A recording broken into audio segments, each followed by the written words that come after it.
Thank you, Rich. Morning, everybody. I just thought I'd give you a quick introduction for those people that don't know me. So, obviously, my name's Rich. That started off well. My name's Josh. You've thrown me out. My name's Josh. I'm married to Esther, and we've got 3 kids: Alexia, Georgia, and Elliot. I had to get that bit right, didn't I? And you know, kids can say the best things sometimes, can't they? And I was talking to Alexia and Georgia this morning while we were having breakfast. And Georgia asked me if I was ready for today, if I'd got everything sorted for my talk. So I said, yeah. I said, I'm a little bit nervous though, so I asked them if they'd got any advice. I said, you know, you two do a lot of dancing shows, you do quite a lot of things at school when you're on stage. And Alexia went, well, just don't try and be funny. So, all right. And Georgia said, don't try and be clever. And I thought they're my best attributes, so I was a bit confused by that. But anyway, we're going to be, everyone's told me to just be myself, so I'm going to ignore what the girl said, and I'm going to I'll try and be funny. Anyway, we're going to be continuing this morning looking through James. So Carl's already looked at considering trials as joy, and last week Steve looked at asking for wisdom and not being double-minded. And somehow I've ended up this week with talking about money, which obviously is everyone's favourite subject to talk about, isn't it? So let's, but I do find it strange actually that I don't like talking about money. You know, I wouldn't really want to put my bank details up on the screen, and I'm sure most people here wouldn't. But money's so important, isn't it? It's important because it affects us all. It doesn't matter if you've got a lot of money, it doesn't matter if you've not got a lot of money. It affects you in some way. And you know, it affects how we view other people, and it affects how other people view us. And it affects how we deal with trials and temptations that come our way. And another reason that I think it's important that we do talk about it is because it talks about it a lot in the Bible. Jesus talked about it a lot, and James talks about it a lot. And we're only 9 verses into James, and he's already starting to look at it. So let's have a look what James has got to say then. We're looking at James 1, verses 9 to 11. And he says, believers in humble circumstances ought to take pride in their high position, but the rich should take pride in their humiliation, since they will pass away like a wild flower. For the sun rises with scorching heat and withers the plant. Its blossom falls and its beauty is destroyed. In the same way, the rich will fade away, even while they go about their business. So after I'd read this a few times, I started asking myself a couple of questions.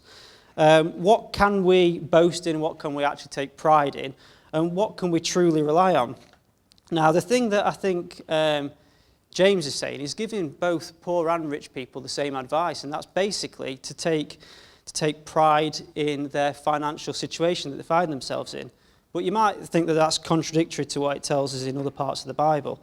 So in Corinthians it says, let the one who boasts boast in the Lord. So it's basically saying that we should boast in the Lord, boast in the gospel. But I don't think James is being contradictory at all. I think that's exactly what James is telling us to do. But what James recognises is that depending on your financial situation that you find yourself in, it's going to affect how the gospel changes your life. So you're going to go through different difficulties, different circumstances. So the gospel is going to impact you in a different way. You know, it's the same gospel, but it affects us all in different ways. I was trying to think of a way of explaining how the world views money and how we all look at how we all judge people on the financial situation they find themselves in. And the best way I thought of doing this is through a board game. I'm sure most of you can figure out which board game I'm talking about, but I just want to show a clip first. Have you got that? Now, I absolutely love this game, but it always ends up like that. It always ends up in tears.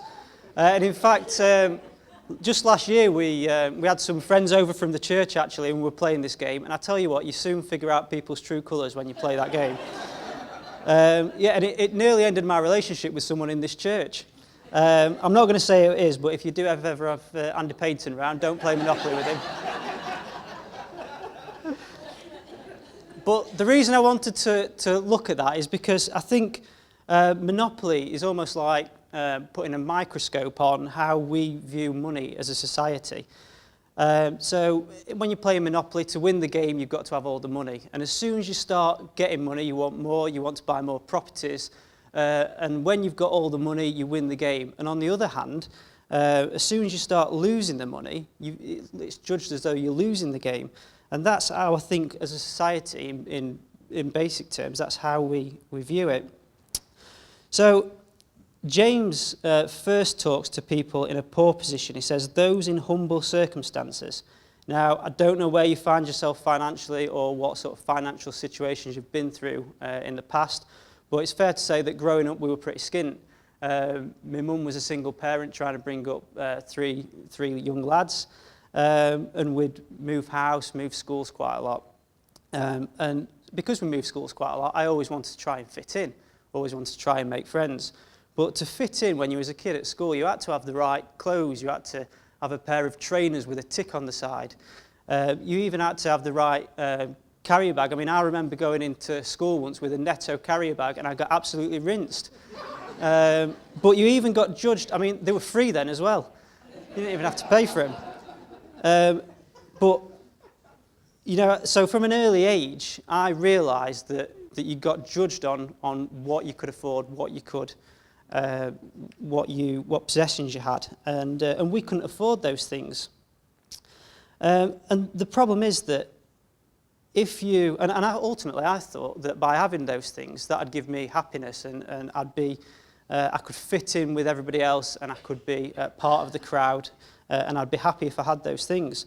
But the problem is, if you don't have those things, then you can either feel less about yourself. You know, I felt like I was at the bottom of the pile and I wanted what everybody else had. And it's so easy to get caught up in this idea that money equals success and happiness, but we see time after time that life isn't about money, and we know that ultimately that's not what we're designed for. So growing up, I was desperate for what other people had. I was desperate to try and fit in. And there's no way that I could have done what James is saying here. There's no way that I could have thought of myself in a high position. And that's the last place that I thought I was. But that's what the gospel gives us as Christians. And I love this quote by this guy called Sam Albury. He says, "The message of the gospel to even the poorest and most destitute Christian is that in Christ you are a somebody." And I think that's what James is getting at here. He's telling us that because of the gospel, we have actually made it. There's something greater to look forward to that far exceeds what any amount of money can buy. So if you feel that you fall into this first category, that James tells you that when you're feeling like you don't live up to the world's standards of someone who's made it, someone who's winning that game of Monopoly, the Bible offers us something different that far exceeds what any amount of money can buy. He then moves on to look at the rich, and he says, "But the rich should take pride in their humiliation, since they will pass away like a wild flower." And at first I thought, that's a bit harsh. I mean, who can take pride in their humiliation? Because I certainly don't like being humiliated, and I'm sure most people here don't like being humiliated. So how can we take pride in our humiliation?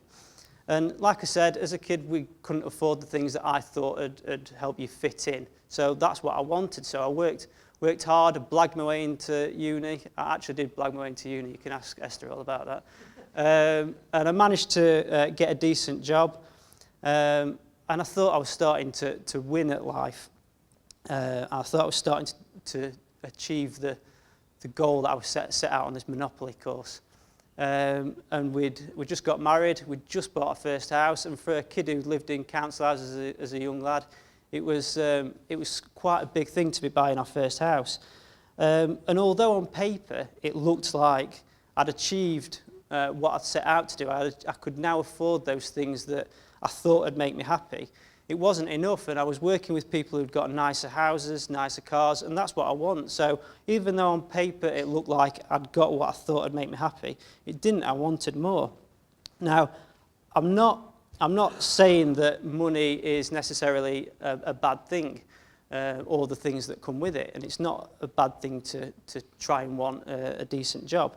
But I remember going into a church once actually, and I was wearing a T-shirt that had got a skull on it, and somebody said, "You can't wear that T-shirt. It's evil." And I thought, why is it evil? Because it's got a skull on it. I mean, I've got a skull in my head. Just if somebody wants to use a skull as a symbol of something that's bad, like a pirate, then they can do, but it doesn't make a skull in itself bad. It's like I could take a knife and I could carve a loaf of bread and I could feed my friends and family. Or I could take a knife and I could stab somebody with it. It's not the knife in itself that's bad. It's the actions that we do with it. It's what we do with it. It's the same for money. So money in itself is not inherently bad. It's the position that we let it take over our lives, and it's what we do with it that is bad.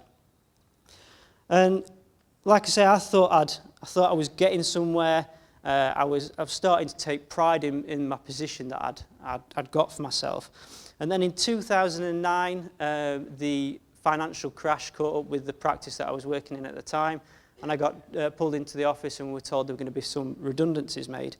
Now, thankfully, I didn't get made redundant, but for a period, I was panicking. I was worried. I was worried that all this stuff, this picture that I'd built up, this mask that I'd built up, was going to be taken away. And I guess it was like a crutch that I'd been resting on, and I didn't realise I was resting on it until someone was about to knock it from underneath me.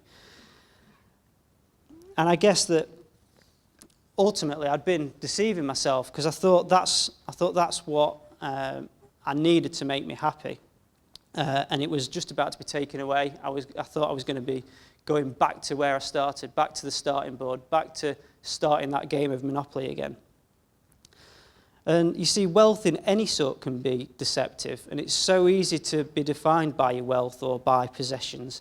And in some ways, we can deceive our view of ourselves and our abilities, and we think we've got it all in control, when in fact, we've got no control at all. I had no control in that situation at work. I could have lost my job, and there was nothing that I could do about it. And there's this story in the Bible, in Mark, about a rich man who asks Jesus what else he needs to do to get to heaven. He said to Jesus that, I'm a good man. I've kept all the commandments. I've kept all the laws. And in the eyes of the world, he was a successful man and he was doing well. And then, so it's Mark 10:21-22, and this is what Jesus said to him. He said, Jesus looked at him and loved him. "One thing you lack," he said, "go sell everything you have and give to the poor, and you will have treasure in heaven. Then come follow me." At this, the man's face fell. He went away sad because he had great wealth.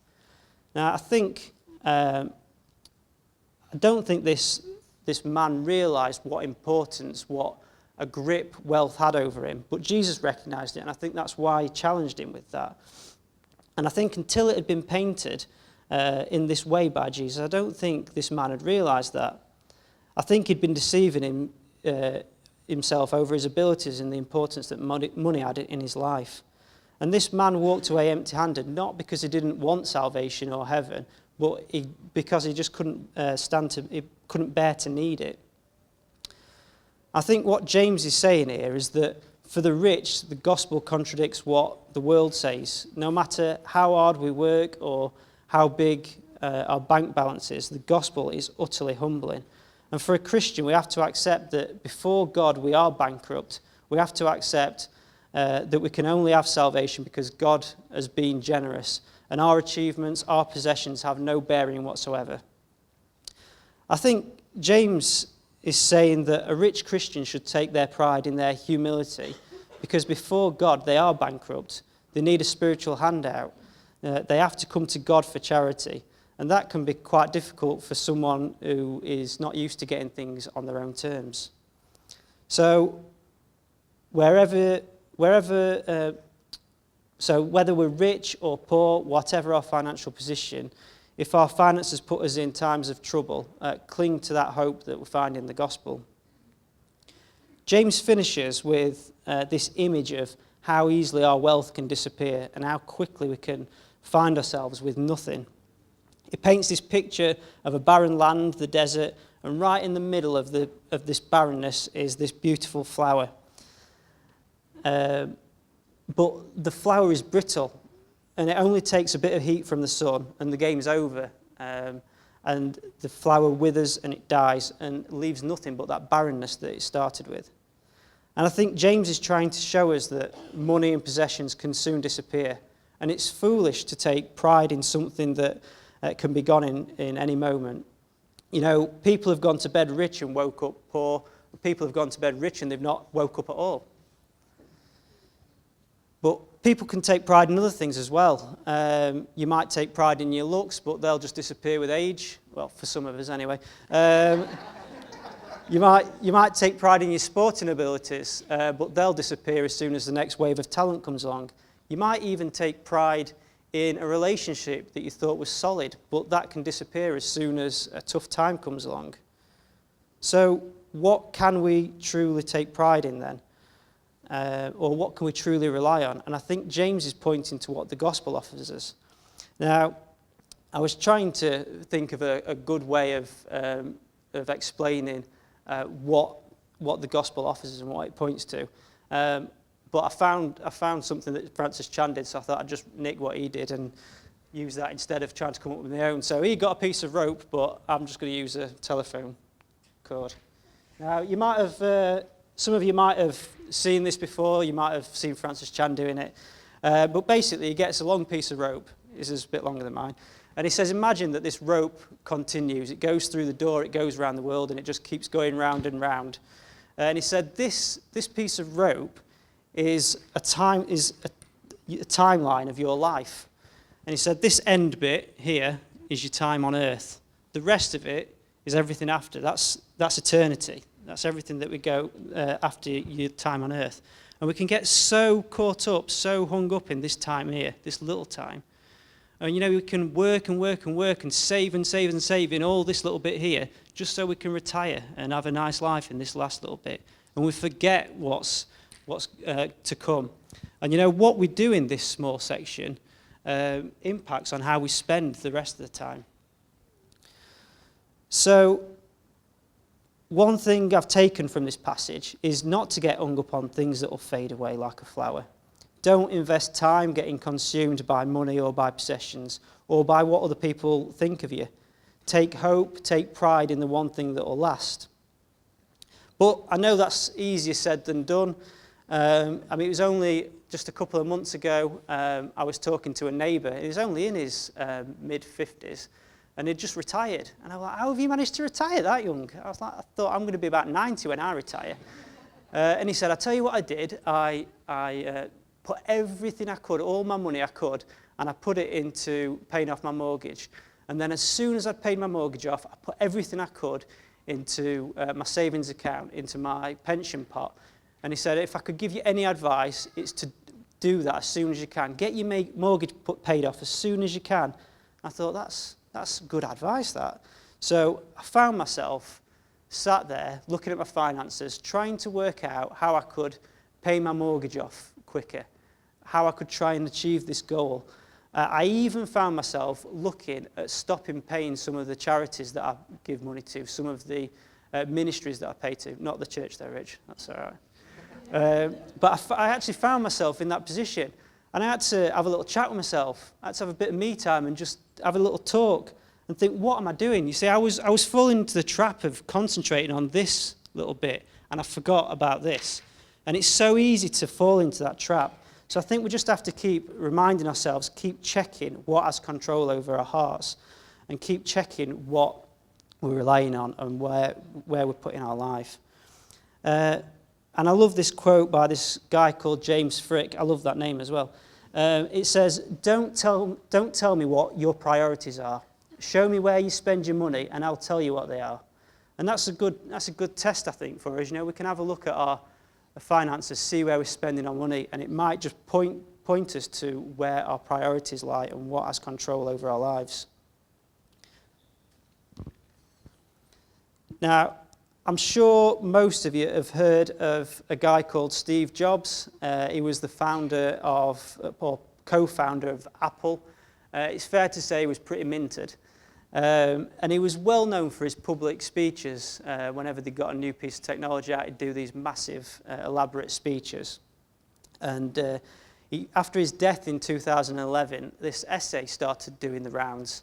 that was supposedly his last essay that he wrote on his deathbed. Now, most people don't believe that it was written by Steve Jobs, but it was certainly wrote as though he was the author. And I just thought I'd read a little bit to you because it kind of sums up what we've been talking about. So it says, I reached the pinnacle of success in the business world. In others' eyes, my life is an epitome of success. However, aside from work, I have little joy. In the end, wealth is only a fact of life that I'm accustomed to. At this moment, lying on the sickbed and recalling my whole life, I realise that all the recognition and wealth that I took so much pride in have paled and become meaningless in the face of impending death. And then it goes on. And then he says, what is the most expensive bed in the world? The sick bed. You can employ someone to drive the car for you, make money for you, but you cannot have someone to bear the sickness for you. And you know, as Christians, we do believe that someone has paid that cost of the sick bed for us, and no amount of money that we can make in this life can repay that cost. It's been given to us free of charge, and that's ultimately what we can boast in.